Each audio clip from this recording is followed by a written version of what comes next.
درود بر شما. عرفان ابراهیمی هستم، بنیانگذار و مدیر آکادمی یگانگی و بنیانگذار مؤسسه تحقیقاتی آتک.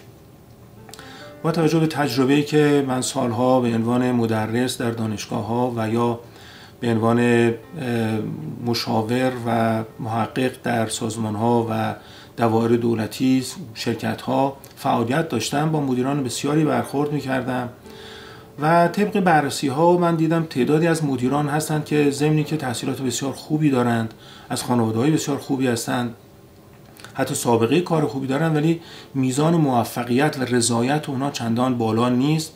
ولی در مقابلش یه سری از افراد بودند که با تحصیلات پایین‌تر موفقیت خیلی بالایی داشتن و خیلی برای من جالب بود که این چه اتفاقیه، چه خلایی است. و البته خب فعالیت‌های زیادی که ما داشتیم، به این نتیجه رسیدم که بایستی یک جایی ما یک خلایی رو پیدا کنیم و من نهایتاً به یک مسئله رسیدم به نام یگانگی. یعنی می‌دیدم که وقتی یه فرد با خودش به یگانگی میرسه و یا میدونه که چه کار داره میکنه، این فرد موفق تره. بررسی‌ها و تحقیقات من به من کمک کرد که به یک ضریبی به نام ضریب یگانگی دست پیدا کنم. این ضریب یگانگی یعنی میزان یگانگی فرد با خودش، میزان یگانگی فرد با خانواده‌اش، میزان یگانگی فرد با سازمانش و یا میزان یگانگی فرد حتی با جهان میشه ارزیابی کرد و این رو به عنوان UQ یا Unity Quotient من در حقیقت این رو طراحی کردم.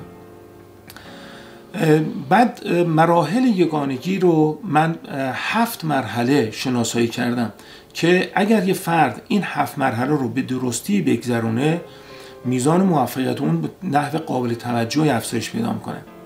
اولین نکته مسئله خواستنه. فرد باید بخواد. اگر فردی که میخواد، یعنی هدف برای خودش تعیین کرده، اون فرد موفقیت بالاتری رو داره و این رو ما در یه دوره‌ای به نام مدیریت زمان به این نتیجه رسیدیم.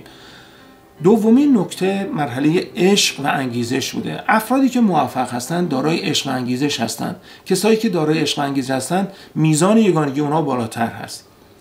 سومین پارامتری که ما بهش دست پیدا کردیم میزان آگاهی و خردمندی این افراده. تا چه حد اینها به منابع اطلاعاتی درست دست دارند و تا چه حد میتونن از اون منابع درست برداشت کنند. چهارمین مرحله آزادیه، یعنی فرد فقط به اطلاعات بسته نباشه، بتونه در زمانی که لازم است خودش تصمیم بگیره، در حقیقت مقلد و یا پیرو یک سیستم نباشه، در جاهایی که لازم است آزادانه میتونه تشخیص کنه و انتخاب کنه. پنجمین مرحله یکتایی فرده که فردی که در یه همچین مرحله توانایی بالا داشته باشه به خلاقیت دست پیدا میکنه، یعنی صاحب نظر میشه، الگوهای جدیدی رو میتونه مطرح کنه، هر جا به مانعی برخورد میکنه از خلاقیت‌های خودش استفاده میکنه و از اون موانع عبور میکنه و اگر بارها و بارها به هم به دچار مشکل بشه، به علت اون عشقی که داره و این خلاقیتی که داره، این فرد میتونه از اونها عبور کنه. ششمین مرحله که مرحله بسیار سنگین است، خصوصا برای کسایی که از لحاظ علم، آگاهی و توانایی علمی بالا هستند، مرحله بازتابیه.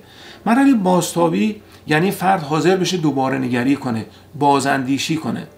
کسانی که میتونن این مرحله رو پاس کنن به مرحله هفتم دست پیدا میکنن که یک در حقیقت مجموعه یا در حقیقت مثل یک چتری تمام اون توانایی قبلی رو تحت پوشش قرار میده و در ضمن اونها رو با جهان هستی و اهداف و هدفهای بزرگ و متعالی مرتبط میکنه. ما برای اینکه این روند رو بتونیم به نحو سازماندهی شده پیش ببریم، کورس‌های رو طراحی کردیم و این کورس‌ها در سایت مؤسسه تحقیقاتی آتک و آکادمی یگانگی وجود داره. شما میتونید با ثبت نام در این دوره‌ها هم توانایی خودتون رو بالا ببرید، هم با گروه‌هایی که در سرتاسر دنیا در این زمینه فعال هستند مرتبط بشید، توانایی خودتون رو با اونها به اشتراک بذارید و از توانایی اونها در راستای اهداف خودتون بهره بگیرید.